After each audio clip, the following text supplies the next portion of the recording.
বিয়ে ও অনুষ্ঠান বাড়ির মতো নরম তুলতুলে বেবি নান আজকে আমি আপনাদের করে দেখাবো। প্রথমে আমি 4 বাটি ময়দা নিয়ে নেব।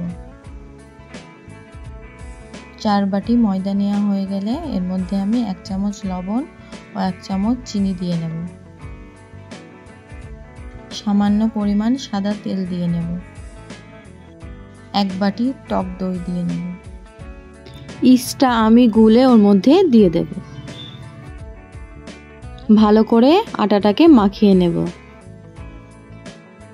সামান্য একটু মাখানো হয়ে গেলে আবারও টক দই ওর মধ্যে দিয়ে দেব ও একটা ডিমও দিয়ে দেব। দিয়ে আবারও মেখে নেব।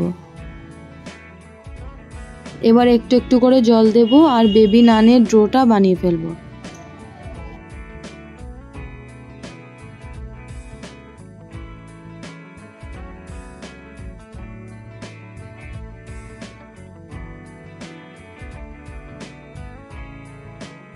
উপরে একটু রিফাইন্ড অয়েল দিয়ে নেব, দিয়ে ভালো করে ছেনে নেব।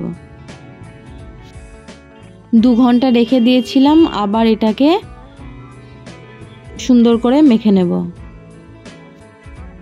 ছোট্ট ছোট্ট করে লেচি কেটে নেব, কিন্তু একটা মোটা মোটা করে লেচিগুলো কাটতে হবে।